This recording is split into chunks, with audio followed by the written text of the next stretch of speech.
வணக்கம் மக்களே, எல்லோரும் எப்படி இருக்கீங்க? நல்லா இருக்கீங்களா? Welcome to Dharm Sundar family. இந்த வீடியோவில் வந்து ஒரு முக்கியமான விஷயம் தான் பார்க்க போகிறோம். அதுக்கு முன்னாடி உங்கள் சேனல்லையும் யூடியூப் சந்தேகங்கள் மற்றும் நீங்களும் யூடியூப் சேனல் ஆரம்பிக்கணும் அப்படின்னா மறக்காமல் வாட்ஸ்அப் நம்பர் கமெண்ட்டில் பின் பண்ணுறேன். அந்த நம்பருக்கு கேளுங்க. இல்லாட்டி இன்றைக்கி நேற்று வீடியோவில் நான் பின் பண்ணியிருப்பேன், பழைய வீடியோலலாம். அதில் என் நம்பர் இருக்கும், எடுத்துக்கோங்க. இன்றைக்கி ஒரு முக்கியமான உங்களுடைய சேனலை வந்து கமெண்ட்டில் பின் பண்ண போகிறேன். அது என்ன விஷயம், என்ன ஏதுங்கிறது நான் உங்களுக்கு தெளிவாக சொல்கிறேன். நம்ம வீடு கட்டுறோம் இல்லையா, அந்த வீட்டுக்கு வந்து ஒருத்தவங்க, ஒரு அக்கா, ஒரு அன்பு அக்கா எனக்காக வந்து ஒரு உதவி செய்கிறாங்க. தம்ப்நெயிலில் பார்த்துருப்பீங்க. 1,00,000 ரூபா. சொந்தக்காரங்களே நம்ம அந்த காலத்தில் கேட்டால் இல்லைன்னு சொல்லுவாங்க. நம்ம கூட பழகுறவங்களும் நம்ம கஷ்டம் தெரிஞ்சே அப்படியே நம்ம கூட பேசுகிறத கொஞ்சம் குறைச்சிக்கிருவாங்க. நான் யார்கிட்டையும் கேட்டதும் இல்லை. என்னை பற்றி என் கூட பழகுறவங்க எல்லாருக்குமே தெரியும். நான் யார்கிட்டையுமே எதுவுமே கேட்டதில்ல. ஆனால் என்னமோ தெரில, இவங்கக்கிட்ட எனக்கு கேட்கணும்னு தோணுச்சு. என்கிட்ட நிறைய பேர் பழகுறாங்க. நம்ம ஊரில் வசதியானவங்களும் சரி, மனசளவில் வசதியானவங்களும், குணத்தளவில் வசதியானவங்களும், பணத்தளவில் வசதியானவங்களும் என் கூட பழகுறாங்க. எல்லாரு கூடயுமே நான் பழகிக்கிட்டு இருக்கேன். அப்படி உள்ளவங்ககிட்ட நான் யார்கிட்டையுமே இது வரைக்கும் நான் ஹெல்ப்புன்னு கேட்டதே இல்லை. இது வரைக்கும் யாரையாவது கேட்டு பாருங்கள், என் கூட பழகுறவங்ககிட்ட நான் ஏதாவது கேட்டிருக்கேனான்ட்டு. ஆனால் என்னமோ தெரில, இந்த அக்காக்கிட்ட மட்டும் எனக்கு கேட்டு பார்க்கணுன்னு தோணுச்சு. சில பேர்கிட்ட மனசு வந்து நம்ம வீட்டை பற்றின கஷ்டத்தை சொல்லுவோம்ல, நம்ம எதுக்காக சொல்லுவோம், நம்ம மனசில் வந்து ஒரு ஓரத்தில் கஷ்டமாக இருக்கும். என்னடா இப்படி கடனை வாங்கி வீட்டை கட்டுறமே. நீங்கள் நினைக்கிறீங்க அது வீடு, பெரிய வீடு, ஒரு இவ்வளோ செலவு பண்ணி கட்டுறோன்ட்டு. ஆனால் எல்லாமே கடன், முக்கால்வாசி கடன் தான். எனக்கு நம்பிக்கை இருக்குது, நான் அடைச்சிருவேன். ஒரு 4-5 வருஷம் ஆகும். அதில் ஒருத்தவங்க கமெண்டில் சொல்லியிருந்தாங்க 2-3 நாளைக்கு முன்னாடி, வீட்டை கட்டுறதை முதல் நிப்பாட்டுங்க அப்படின்ட்டு. எப்படி, ஒரு ஆற்றை தாண்டி ஒரு ஊருக்கு போகணும். அந்த ஆற்று கரை பக்கத்தில் வந்ததுக்கப்புறம், இல்லை இந்த கரையில் ஏற முடியாது, திரும்பி அந்த கரைக்கே போகணும்னு சொன்னால் நீங்கள் ஏற்றுக்குருவீங்களா? அது முடியாதுல்ல. அது மாதிரி தான் அவங்க சொல்லும்போது எனக்கு கொஞ்சம் கஷ்டமாக இருந்துச்சு. நீங்கள் வீட்டு வேலையை நிப்பாட்டுங்க அப்படின்னு சொன்னாங்க. எனக்கு மனசு ரொம்ப சிரமமாக போயிடுச்சு. வீட்டு வேலை எல்லாமே முடிஞ்சிருச்சு, பூசி கீசி எல்லா வேலையும் முடிஞ்சிருச்சு. என்னென்ன வேலை பெண்டிங் இருக்குதுன்னு நான் உங்களுக்கு ஏற்கனவே சொல்லியிருந்தேன் போன வீடியோவில். ஃபஸ்ட்டு இன்னும் ப்ளம்பிங் ஒர்க்கு, பெயிண்ட்டு, டைல்ஸு, மேலே டேங்க் வைக்கிறது, இந்த மாதிரி, அப்புறம் டோர் போடுறது, இந்த 4 வேலை மட்டும்தான் இருக்குது. நான் சொல்லியிருந்தேன். ஆனால் அவங்க ஈஸியாக வந்து வீட்டு வேலையில் நிப்பாட்டுங்க அப்படின்ட்டாங்க. அவங்க நல்லதுக்கு சொல்கிறேன்ற மாதிரி சொல்கிறாங்க. இருந்தாலும் நமக்கு அது நம்ம அனுபவப்படுறவங்களுக்கு தானே. சொல்கிறவங்க ஈஸியாக சொல்லிடுவாங்க அந்த வார்த்தையை. ஆனால் அனுபவப்படுறவங்களுக்கு அது ஒரு கனவு இல்லை, ஒரு கோயில் மாதிரி. நம்ம கற்பனையில் எவ்வளவோ நாள், என் பழைய வீட்டை போய் பாருங்கள்.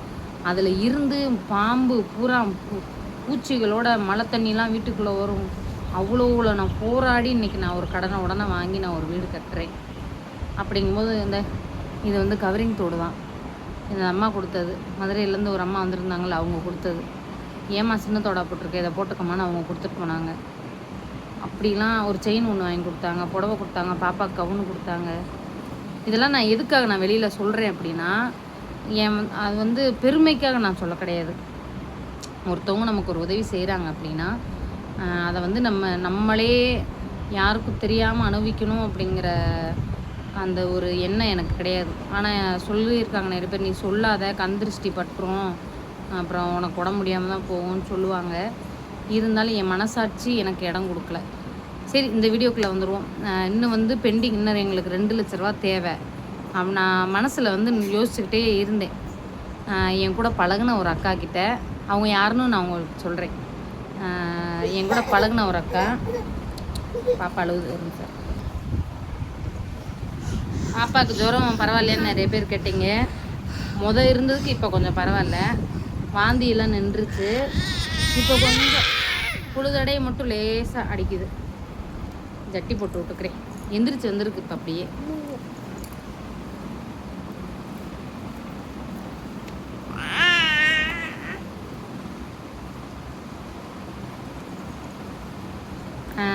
ஒரு அக்கா வந்து, நான் ஒரு அக்காட்ட கேட்கணுன்னு எதிர்பார்த்தேன்.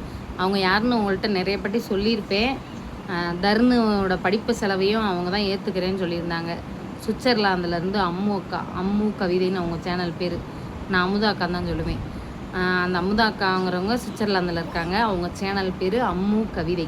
நான் அவங்க கமெண்ட் பண்ணாங்கன்னா கமெண்ட் பாக்ஸில் அவங்க சேனலை பின் பண்ணுறேன். கண்டிப்பாக நீங்கள் எல்லாருமே போய் அவங்களுக்கு சப்போர்ட் பண்ணுங்கள். இன்னொரு விஷயமும் சொல்லிக்கிறேன், அதை நான் லாஸ்ட்டில் சொல்கிறேன். இந்த அக்கா கிட்ட வந்து எனக்கு கேட்கணுன்னு தோணுச்சு. மனசு எப்படி எனக்கு 2 நாளாக யோசிச்சுட்டே இருந்தேன் அவங்ககிட்ட கேட்கலாமா வேணாமா. ஏன்னா ஏற்கனவே நமக்கு தருணுக்கு படிப்பு செலவுக்கு ஹெல்ப் பண்ணுறேன்னு சொன்னவங்கக்கிட்ட போய் நம்ம பணம் கேட்கலாமா, ஒரு கடனாக கேட்கலாமா அப்படின்ட்டு ரொம்ப யோசித்தேன். மனசளவில் என்னை நான் தயார்படுத்திக்கலாம். அதனால் எனக்கு ஒரு நாள் நைட்டு தூக்கமே இல்லை. சரி நான் அவங்கக்கிட்ட சொல்லி கேட்போம், அவங்க கொடுத்தாலும் பரவாயில்ல, கொடுக்கலன்னா நான் கோவம்லாம் பட மாட்டேன், அவங்கள எதுவுமே நினைக்க மாட்டேன். ஏன்னா அவங்களுக்குன்னு ஒரு சூழ்நிலை இருக்கும். நம்ம கேட்ட உடனே இவ்வளோ பெரிய தொகையை யாராலையும் கொடுக்க முடியாது. நான் போய் கேட்டேன், அக்கா எனக்கு இந்த மாதிரி இன்னும் 2 லட்சம் தேவைப்படுது, நீங்கள் ஒரு 1 லட்சம் மட்டும் கொடுங்க, நான் கடனாக தான்க்கா கேட்குறேன், நான் திருப்பி கொடுத்துட்றேன் அப்படின்னு சொல்லி கேட்டேன். அவங்க வந்து எனக்கு வந்து இதை கேட்கணுன்னு ரொம்ப யோசித்தேங்க்கா 2 நாளாக. மனசளவில் இதுக்கு நான் தயாராகலை, தூக்கத்திலே என்னால் முடியலைங்க, வாய்ஸ் ஓவர் போட்டு விட்டேன். அந்த அக்கா வந்து எதுவும் கவலைப்படாதீங்க சிஸ்டர், காலையில் பேசிக்கிறோம், நிம்மதியாக தூங்குங்கன்னு ஒரு மெசேஜ் போட்டு விட்டாங்க. சரின்ட்டு படுத்துட்டேங்க. காலையில் விடிஞ்சு எனக்கு ஃபோன் பண்ணாங்க, சரி நீங்கள் கவலைப்படாதீங்க, நான் வந்து உங்களுக்கு ஒரு 2-3 நாளில் உங்களுக்கு நான் பதில் சொல்கிறேன் அப்படின்னாங்க. அதுக்கப்புறம் நேற்று ஃபோன் பண்ணாங்க, அந்த மாதிரி உங்களுக்கு நான் 1 லட்ச ரூபா பணம் வந்து அங்கே அந்த நாட்டிலேருந்து இந்த நாட்டுக்கு கொடுத்துட்டோன்ட்டாங்க. சுவிட்சர்லாந்துலேருந்து இங்கே நான் அனுப்பி விட்டுட்டேன், உங்களுக்கு ஒரு 2 நாளில் உங்கள் கைக்கு வந்துடும், இல்லாட்டி பொருளாகவே நாங்கள் பொருள் பார்த்து பில்லு வந்து அவங்களுக்கு அனுப்பி விட்டுட்டேன் அந்த அக்காவுக்கு. அது ஒரு 1,14,000 ரூபா வந்துச்சு. ஒரு 2 ரூபா 3 ரூபா டிஸ்கவுண்ட் பண்ணிக்கிடுவாங்க போல், மேற்கொண்டு நம்ம போட்டு நம்ம வாங்கிக்கிடுவோம் அப்படின்ட்டு யோசிச்சு வச்சுருந்தோம். இப்போ வந்து அந்த அக்கா வந்து சென்னையில் அவங்களுக்கு தெரிஞ்சவங்க இருக்காங்க, அவங்கக்கிட்ட பணத்தை கொடுத்துட்டாங்க. அவங்க வந்து எனக்கு வந்து விசாரிச்சுட்டு சொல்கிறேன்ருக்காங்க. இன்னும் பணம் நான் இன்னும் என் கையில் வாங்கலை. இருந்தாலும் அவங்க அந்த நாட்டில் இருந்து இந்த ஒரு வார்த்தை சொல்லி எனக்காக அவங்க பண்ணுற உதவி, ஏற்கனவே என் பையனை வேறு படிக்க வைக்கிறேன்ருக்காக. நான் மேற்கொண்டு அவங்கக்கிட்ட கேட்குறது தப்பு தான் எனக்கு தெரியும். இருந்தாலும் எனக்கு இங்கே உள்ளவங்கக்கிட்ட கேட்க எனக்கு மனசு வரல. எங்கேயும் நம்மக்கிட்ட படார்னு மூஞ்ச திருப்பிக்கிடுவாங்களோ, பேச மாட்டாங்களோ, நம்ம பணம் கேட்குறதுனால ஏதாவது நம்மளை நினச்சிக்கிடுவாங்களோ அப்படின்னு ஒரு பயம். ஏன்னா கூட பிறந்தவங்க சொந்தக்காரங்களே பணம்னாலே தெரிச்சு ஓடிடுவாங்க இந்த காலத்தில். உங்களுக்கு தெரியும், நம்ம ஊரில் பணம்னாலே அந்த உறவே விட்டு போச்சுன்ற மாதிரி எல்லாம் கலந்துக்கிடுவாங்க. அப்படி இருந்து எனக்கு எவ்வளோ சொந்தக்காரங்க இருக்காங்க, நாங்கள் யார்கிட்டையுமே நான் கேட்கல. ஏன்னா அவ்வளோதான், அவங்க சொந்தக்காரங்க இல்லையா. ஆனால் இவங்க வந்து நட்புங்கிற ரீதியாக எனக்கு ஒரு அக்கா மாதிரி, கண்டிப்பாக எனக்கு ஒரு அக்காவே தான். அவங்கக்கிட்ட நான் மனசு விட்டு கேட்டேன், கொடுங்கக்கா நான் திருப்பி கொடுத்துட்றேன். அதுலேயும் அவங்க ஒன்று சொன்னாங்க, அக்கா நான் வீடு கட்டி நான் வீட்டுக்குள்ளே போயிட்டு அங்கே போய் செட்டில் ஆகிட்டு ஒரு 2-3 மாதத்தில் உங்களுக்கு மாதம் ஒரு 25 ரூபா ஒரு 4-5 மாதத்துக்குள்ளே நான் உங்களுக்கு திருப்பி கொடுத்துட்றேங்கன்னு. அவங்க என்ன சொன்னாங்க தெரியுமா, உங்கள் கடனெல்லாம் அடைங்க, கடைசியாக இவங்க எங்களுக்கு கொடுங்க, நீங்கள் வந்து எதுவும் அவசரப்பட வேண்டாம், உங்களுடைய இதை பாருங்கன்னு சொன்னாங்க. யார் சொல்லுவா அந்த காலத்தில் சொல்லுங்கள்.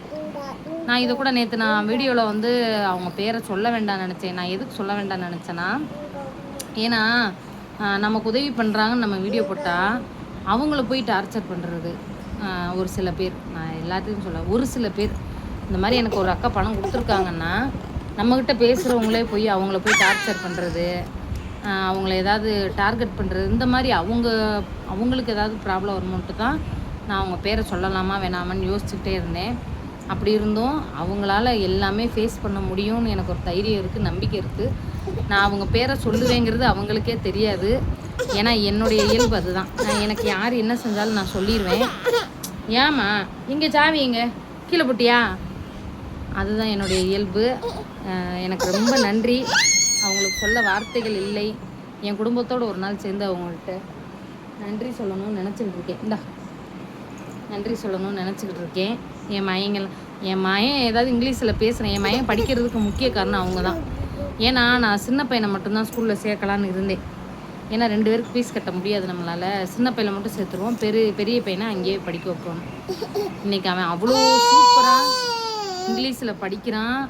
சின்ன பையனோட பெருசு நல்லா படிக்குது, நல்லா பேசுது இங்கிலீஷில். எனக்கு ரொம்ப சந்தோஷம். இதுக்கு காரணம் அவங்க தான் சொன்னாங்க, நீங்கள் வந்து சின்ன பையனை மட்டும் சேர்க்காதீங்க, ஃப்யூச்சரில் 2 பேருக்கும் ஈகோ ப்ராப்ளம் வரும். பெரிய பையனை பரவாயில்ல நீங்கள் சேருங்க, நான் பார்த்துக்கிறேன்னு அவங்க ஒரு வார்த்தை சொன்னாங்க. அந்த ஒரு வார்த்தை சொல்லணும்ல, எனக்கு அது ரொம்ப சந்தோஷம். அவங்களால இன்றைக்கி நான் ஒரு நிலைமைக்கு வர்றேன்னா, என்னை ஒரு ஆபத்துலேருந்து அவங்க காப்பாற்றுறாங்கன்னா அவங்க தான் உண்மையான சோல். அவங்க நல்ல ஆத்மா, நல்ல ஒரு எண்ணம் கொண்டவங்கள். ரொம்ப நன்றி எனக்கு உதவி செய்யணும்னு நினச்ச அக்காவுக்கு. ரொம்ப ரொம்ப நன்றி அம்மு அக்கா. நான் உங்கள் சேனல் பேரை சொல்லுவேங்கிறது அவங்களுக்கு தெரியாது. நான் இருந்தாலும் நான் சொல்லுவேங்கிறது எனக்கு தெரியும். நீங்கள் பார்க்குற எல்லாருக்கும் தெரியும். அவங்களுக்கு சப்போர்ட் பண்ணுங்கள். இந்த மாதிரி நல்லவங்களை கொஞ்சம் வெளி உலகத்துக்கு தெரிகிற மாதிரி ஆக்குங்க, சரிங்களா? என்னோட அன்பையான வேண்டுகோள். அவங்களுக்கும் சப்ஸ்கிரைப் பண்ணுங்கள். பாய். அவங்களுக்கு சப்ஸ்கிரைப் பண்ணிவிட்டு நம்ம சேனல்லேருந்து வந்தோன்னு போய் சொல்லுங்கள். ஏன்னா அவங்களுக்கு கொஞ்சம் சந்தோஷமாக இருக்கும். ஓகே, பாய். பாய் சொல்லுமா, பாய் சொல்லுடி, பாய் சொல்லு, பாய்.